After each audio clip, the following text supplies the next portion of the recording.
Is there a guide for you in terms of content creation, or you're just doing whatever you feel like you're doing at any point?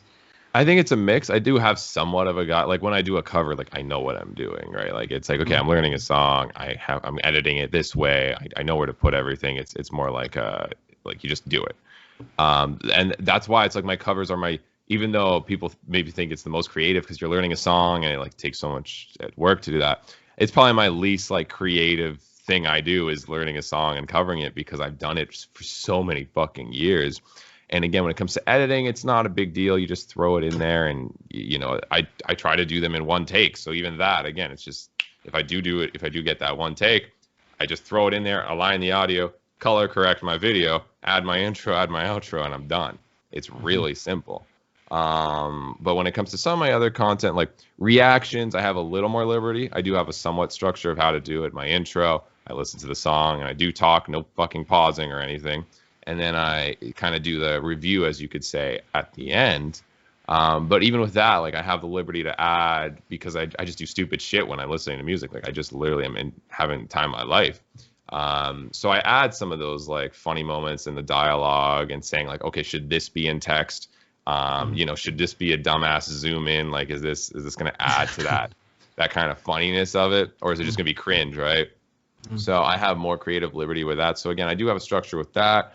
But I have the freedom to be like, okay, well, maybe this idea, just throw it in there. Maybe it'll add something. It'll be funny, right? And then my Monday videos are the ones that I probably have the most creative freedom where, again, structurally, the only thing that's there is it's going to be on a Monday. And I could follow some of the series I've done, which is the heaviest riffs, or, again, the thing with Bana that I love doing. And I just do those because I love them. They're so fun for me to do, as well as a few other series I've continuously done. But I always have that option. And when I have that option to do literally anything, or maybe example is Monday comes and I couldn't think of a fucking idea, you know what I mean? I'm not going to force an idea that I think maybe or may not work. I'm just going to, those are the times that I've usually come up with those like random ass talking videos because they take the least amount of prep and it's just all on the spot. Just like what makes sense, what's funny, does this tie with that? Kind of storytelling, but also in an organized way, but also in just a very free, funny way. And again, those are some of my most successful videos are the ones that I didn't plan on, Saturday or Sunday and record all the tracks before and make sure it's all ready for me to just film on Monday. It's the days that I wake up on Monday, I'm like, fuck, I don't know what to do today. And I'm just like, all right, what is the most random shit I can think of that would probably make sense that will just maybe make people laugh. And those are the times that, people don't really know that when I mainly do the talking videos. The talking videos are mainly like the last resort ones, especially like the recent one I did, like metalcore scene in 3 minutes. Same idea. That was like, I don't know what the fuck to do today. Okay. And then I was like, let's do this idea. Maybe it'll be funny. I listed all these kind of like generic things people in the scene would say on a notepad. And my girlfriend was over. She just filmed it because it would be fun, like us just being idiots together, essentially. And she's really good at like capturing my stupidity. And we just went through it one by one by one, not even knowing if the end result will be funny or even make sense. And again, that video actually did really fucking well, surprisingly. And again, that's just a result of it just being like, it's Monday. I know I want to release something because people are expecting it. And I want people to have that thing for their Monday, I want them to be like, my Monday sucked or my week maybe sucked, but I got a Nik video coming. You know what I mean? I still, that's something that's going to happen today. But yeah, those are so not structured videos. They're random as shit.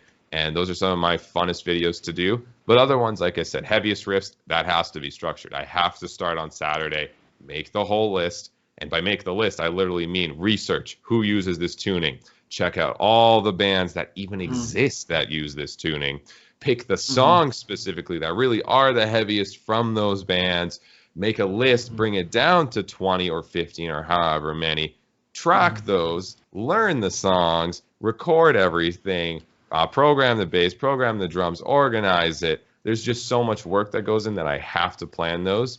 And again, those are still creatively fun because I get to pick the music, but it's still like a structure and I have to follow certain guidelines. Whereas some days, again, Monday comes, and it's just random shit, and sometimes it hits and sometimes it doesn't. So yeah. I see. Well, that's it's always good to kind of have that mixture of something that's a bit structured and and on the other hand, you have the liberty to kind of do something that could be that has zero structure at all. Yeah. And I think that's kind of cool. And it brings us back to the point where I said that it's kind of cool to be in a position where you actually get to pick and choose. You know, it's not like you have to do this on Monday or any other day. So that kind of makes the job a bit more fun. Oh yeah, definitely. Yeah.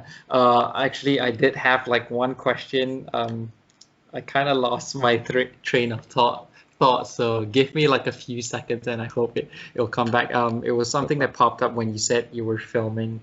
Yeah, I remember now. So because we were talking about content creation and what sort of content you produce, does monetization ever come into the picture when you consider creating your content? Because obviously when you do covers, copyright goes to someone else. I mean, even if you put the slightest fucking bit of any other song, YouTube will say, yeah, this shit belongs to someone else. So does monetization come into consideration when you produce your videos? And if yes, then you fuck know, no. Not at all.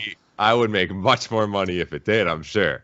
But fuck no. Again, like I didn't make money on YouTube for like 4 years because they were all covers. That was my only content. So it was never my priority. It's never a thing that when it comes to a cover, I already know it's not going to make money. I release a cover because, again, it's something I feel like I owe to my fans because that's what I've built my channel on. And I like doing them. I like learning new songs. It's still fun for me. And I'm going to keep doing it until the day I literally am like, I don't like doing this anymore. It's not fun, right? Regardless, again, I don't make money from it. I do try to monetize that in any other ways, like Patreon. You join my Patreon. Hey, now you get tabs. At least that is like, oh, okay, at least maybe I get something. But again, it's never like I'm going to do this video because I know it'll get me a bunch of AdSense. Same thing with reactions. Most of those copyrighted. So I'm like, all right, I just do them because they're fun.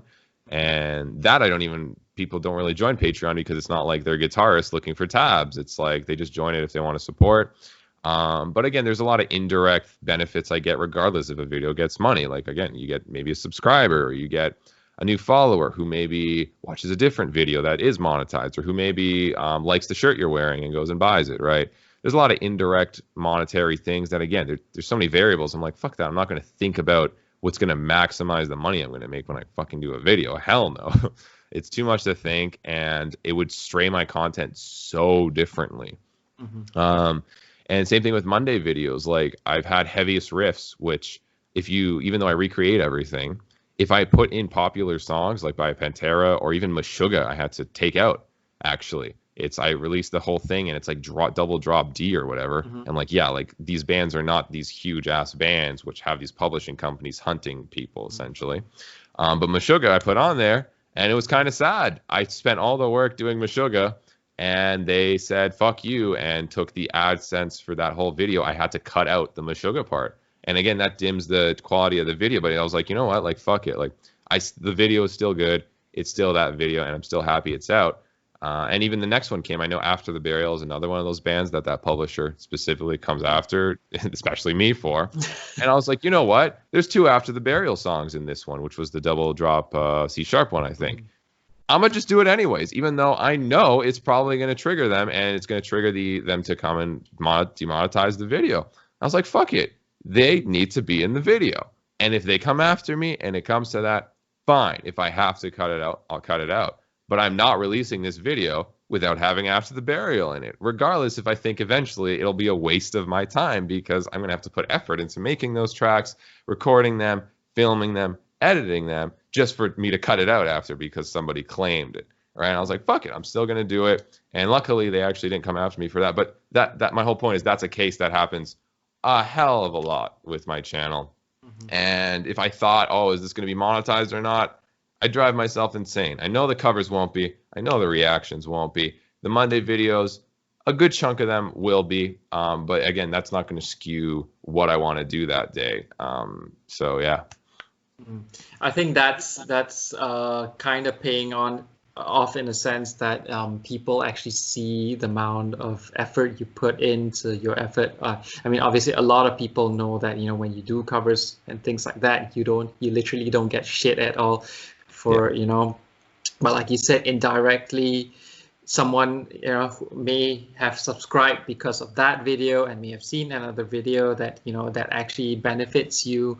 At the same time, obviously, it's important that they learn something from your videos as well. I mean, despite all the fun and all the jokes, I think what's important about the content that you produce is people actually learn stuff from it, like, you know, when you teach mode scales and things like that.